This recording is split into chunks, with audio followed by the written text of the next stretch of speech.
चरित्रहीन निकम्मा पति, दिल छू लेने वाली कहानी। आज दूसरे दिन भी रानी को बुखार था। वे रसोई में खाना बनाने का असफल प्रयास कर रही थी। चाय गैस पर चढ़ाकर सब्जियां काटने लगी, परंतु बीच में ही छोड़कर अपने कमरे में आकर लेट गई। महेश ने देखा तो वह अनमने ढंग से किचन में जाकर खाना बनाने लगा। रानी बोली, आप मुझे चाय बनाकर दे दीजिए, थोड़ा आराम हो जाएगा तो मैं स्वयं ही कर लूंगी। महेश झुंझलाकर बोला, तुम्हें हुआ क्या है? बुखार तो 99 पर अटका हुआ है और तुम आराम ऐसे कर रही हो जैसे बुखार 104 डिग्री हो। रानी बेड से उठने का प्रयास करते हुए बोली, महेश, मेरे शरीर में बहुत कमजोरी लग रही है, मैं झूठ नहीं बोल रही हूँ। तभी वहाँ पर उनकी 15 वर्षीय बेटी निक्की गई और अपनी माँ से बोली, आप जाइए माँ, मैं खाना बना लूंगी। फिर रानी का 17 वर्षीय बेटा तेजस बोला, मम्मी आप आराम करो, मैं नारियल पानी लाकर देता हूँ, फिर टेम्परेचर चेक करूँगा। महेश फिर गुस्सा दिखाते हुए चिल्लाया, जब मैं काम कर रहा था तब तो किसी का दिल नहीं पसीजा, बड़े आए अपनी माँ के लाडले। तुम्हें इसकी बहुत फिक्र रहती है, कभी अपने बाप की भी सुध ले लिया करो। निक्की बोली, पापा मेरी ऑनलाइन क्लासेस चल रही थी, आप हटिए, अब मैं सब मैनेज कर लूँगी। तेजस बोला, पापा ऑक्सीमीटर का प्रबंध कर लीजिए, मम्मी का ऑक्सीजन लेवल भी चेक करना होगा। महेश चीख कर बोला, अरे तुम्हारी मम्मी को कोई बड़ी दिक्कत है? जरा सा बुखार है, पैरासीटामोल से उतर जाएगा, ये वायरल फीवर है और तुम हो कि मामूली से बुखार को कोरोना बनाने पर तुले हो। टेस्ट करवाए बगैर पता थोड़ी चलता है। तेजस बोला, पापा तो फिर चलिए डॉक्टर के पास, आज माँ का टेस्ट करवा ही लेते हैं। महेश फिर से गुस्सा होते हुए बोला, पैसे क्या पेड़ पे उगते हैं? पूरे 4000 का टेस्ट होता है, अगर इसे बुखार होगा भी तो अपने आप ही उतर जाएगा, इस वायरल का कोई इलाज नहीं है। टेस्ट करवाने से बेवजह ही परेशानी बढ़ जाएगी। निक्की ने जैसे तैसे करके सिंपल सा खाना बनाया। वह खाने की प्लेट लगाकर अपनी माँ के कमरे में गई तो रीना दूर से ही बोली, बेटा वहीं रख दो, करीब मत आना, कहीं ये बुखार तुम्हें भी ना हो जाए। महेश बाहर से ही चिल्लाया, तुम तो खुद को कोरोना करके ही मानोगी। रानी धीमे स्वर में बोली, चारों तरफ यही महामारी फैली है, फिर मुझे गले में दर्द भी हो रहा है। तेजस और निक्की बाहर खड़े बेबसी से मम्मी को देख रहे थे। बच्चे क्या करें, कैसे माँ का दर्द कम करें, दोनों बच्चों की समझ में नहीं आ रहा था। तेजस अपने पिता की लापरवाही भली भांति समझ रहा था। उसे ये भी पता था कि महीने के आखिर में पैसे ना के बराबर रह जाते हैं, इसलिए पापा माँ का टेस्ट करवाना नहीं चाहते। सरकारी अस्पताल में यदि फ्री में टेस्ट करवाएं तो वहाँ पर बहुत लंबी लाइन होती है, पूरा दिन लाइन में खड़े रहने पर भी नंबर नहीं आता, ऊपर से महामारी का डर सताता रहता है, वह अलग। रानी ने पैरासीटामोल ली और आंखें बंद करके लेट गई। उसकी मन इसी उलझन में उलझा हुआ था कि वह ऑफिस का काम कैसे करे। वैसे भी 2 दिन से उसकी छुट्टी थी, क्योंकि ऑफिस में 50% कर्मचारियों को एक ही बार में बुलाया जाता है। कल रानी को जाना है, अगर वह नहीं गई तो वेतन कट जाएगा, ऐसे में घर खर्च कैसे चलेगा। महेश के पास तो बस बड़ी बड़ी बातें होती हैं। यही सोचते सोचते रानी अतीत की यादों में चली गई। पापा की बातें उसे आज भी याद आ रही थी। रानी, ये तुझे नहीं, तेरी नौकरी और तेरे पैसे से प्यार करता है। तुझे क्या लगता है कि तेरे रूप रंग पर रीझा है? नहीं बेटी, ये तेरी गलत फहमी है। तुझे क्या दिखाई नहीं देता कि तुम दोनों के रूप में कितना अंतर है? ये गोरा चिट्टा सुडौल नौजवान और तू कहाँ? बेटी, मैं ये नहीं कहता कि तू बदसूरत है, लेकिन ये समझ कि अगर कोई खूबसूरत नौजवान लड़का तुमसे शादी करना चाहता है तो वे तुझसे नहीं तेरे पैसे से प्यार करता है। लेकिन रानी की आंखों पर तो महेश के प्यार की पट्टी बंधी थी। रानी के घर वाले आज तक महेश से शादी के लिए उसे माफ नहीं कर पाए। महेश के घर में रिश्तेदारों का कभी कोई महत्व था ही नहीं। शुरुआत में तो महेश ने रानी को प्यार में भिगो दिया था। उसे लगता था जैसे वे दुनिया की सबसे खूबसूरत औरत है, पर ये मोह भंग जल्दी ही हो गया। जब 2 महीने के भीतर ही रानी से बिना पूछे ही महेश ने उसकी सारी सेविंग किसी प्रोजेक्ट में लगा दी।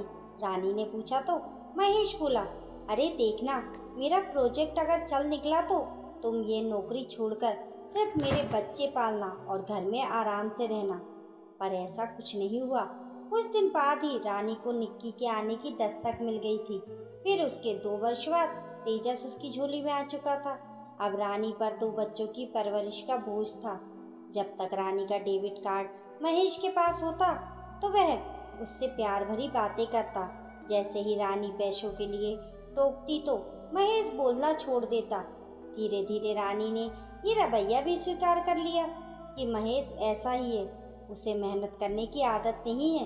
लेकिन रानी अपने बच्चों की अच्छी परवरिश के लिए हमेशा खड़ी रही। महेश बेवजह ही रानी के कमाए पैसे बर्बाद करता रहता। घर बाहर की जिम्मेदारियां, रात दिन की मेहनत और पैसों की तंगी के कारण रानी बेहद रूखी हो गई थी। सुंदर तो वह थी ही नहीं, परंतु अब एकदम बहुत ज्यादा उदास और बुझी बुझी सी रहने लगी। अंदर ही अंदर घुटती रहती। पति महेश का इधर उधर मुंह मारना उससे छिपा नहीं था और वह ये भी जानती थी कि वह बेशरम उसी की कमाई से अपनी गर्लफ्रेंड के शौक पूरे करता है। दोनों बच्चे जानते थे मम्मी पापा के बीच कुछ भी नॉर्मल नहीं है, परंतु फिर भी जिंदगी कट रही थी। ये सब सोचते सोचते रानी की आंख न जाने किस पहर लग गई। थोड़ी देर बाद वह चौंक कर उठी। उसका शरीर भट्टी की तरह तप रहा था। बुखार चेक किया तो 102 था। चाह कर भी वह उठ नहीं पा रही थी। सुबह तक किसी तरह से बेटे ने ऑक्सीमीटर का इंतजाम किया, नापा तो ऑक्सीजन लेवल 85 था। बच्चों ने फोन करके महेश को बताया तो वह परेशान हो गया। उसने इधर उधर हाथ पैर मारने शुरू किए। सभी हॉस्पिटल मरीज से भरे पड़े थे। किसी तरह से सिफारिश करके एक अस्पताल में बेड का इंतजाम हुआ, लेकिन महेश के हाथ खाली थे। रानी को एडमिट कर दिया गया।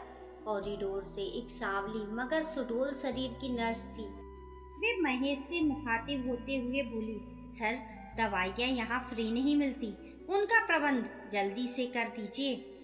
आप सोच क्या रहे हैं, पेशेंट की हालत क्रिटिकल है। महेश मायूसी से बोला, मैं जानता हूँ मेरे घर में सब लोगों को इस बीमारी ने घेर लिया है। अपने बुजुर्ग माँ बाप को मैं कैसे छोड़ देता। इस चक्कर में जितनी शेविंग थी सब लग गई। मेरे 2 बच्चे भी हैं।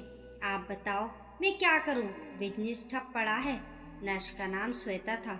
उसे महेश से थोड़ी सहानुभूति हो गई। उसने कहा, अच्छा सर, मैं कोशिश करती हूँ। महेश ने अचानक ही श्वेता का हाथ अपने हाथों में लेकर उसका शुक्रिया अदा करते हुए अपने माथे से लगा लिया।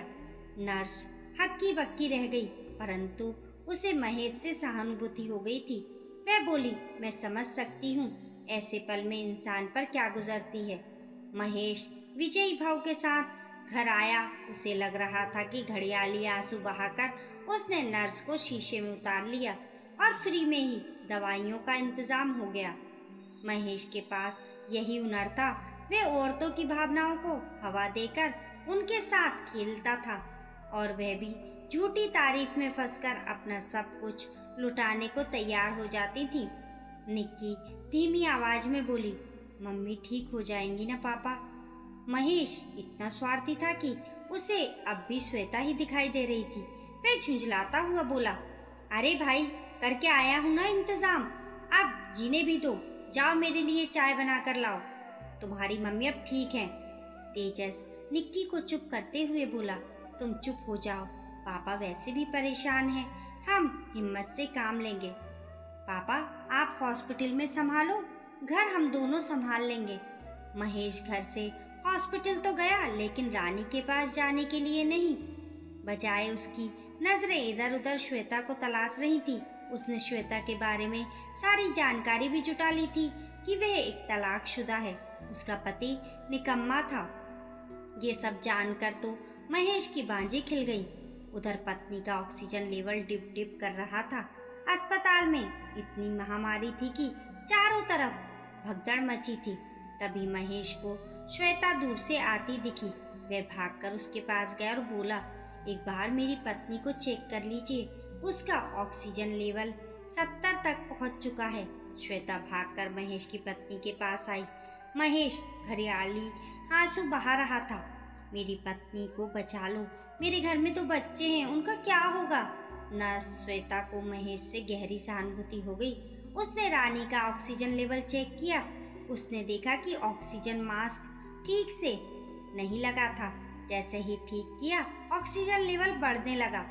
महेश ने तुरंत ही फिर से श्वेता के बहुत करीब आकर उसका हाथ थाम लिया और बोला, आप मेरे लिए फरिश्ता बनकर आई हैं। अब मुझे कोई चिंता नहीं, मेरी पत्नी ठीक हो जाएगी। श्वेता मन ही मन सोचने लगी, कितना केयरिंग हस्बैंड है, और एक मेरा पति था जिसे मेरी परवाह ही नहीं थी। फिर महेश ने अगली चाल चली। वह बोला, यहाँ आसपास कोई कैंटीन है क्या? सुबह से भूखा हूँ, चाय तक नहीं पी। बहुत अजीब लग रहा होगा आपको कि पत्नी बीमार है और मुझे खाने की पड़ी है, लेकिन क्या करूँ, पापी पेट का सवाल है। अगर मैं नहीं खाऊंगा तो पत्नी और बच्चों की देखभाल कैसे कर पाऊंगा। श्वेता को उससे सहानुभूति और भी अधिक बढ़ गई। वह बोली, आओ मेरे साथ। वह उसे कैंटीन में ले गई। दोनों ने साथ बैठकर कुछ खाया पिया। लगभग 1 घंटा हो गया। महेश जितनी झूठ बोल सकता था उसने बोल दी। श्वेता भी महसूस कर रही थी कि वह महेश के बेहद करीब आ गई है।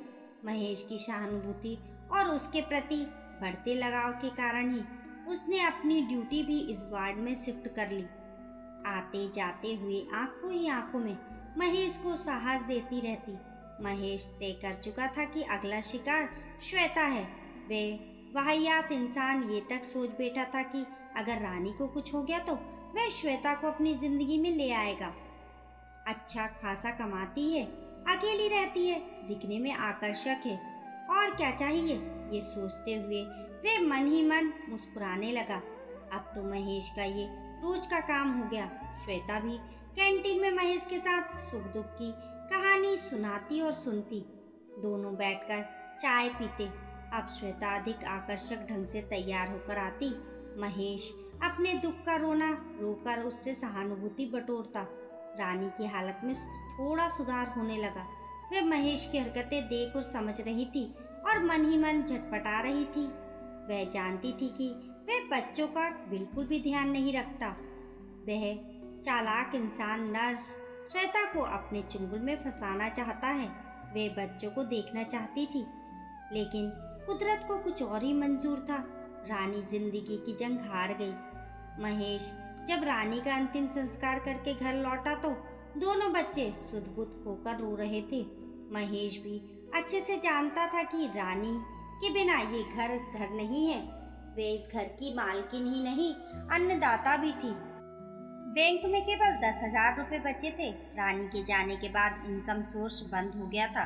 महेश की आदत खराब थी, जिससे उसके घर वाले भी परेशान थे और कोई मदद करने को तैयार नहीं था। ऐसे में श्वेता के अलावा महेश को कोई और नजर ही नहीं आया।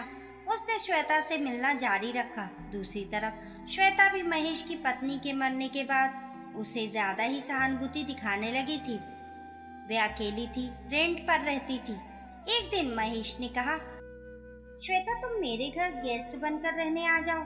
श्वेता थोड़ी हिचकिचाई तो महेश बोला, मेरे बच्चों की खातिर आ जाओ।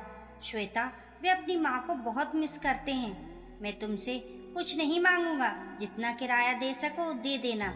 मेरे बच्चों को माँ के प्यार की जरूरत है। ये सुनकर श्वेता की आंखें भर आईं।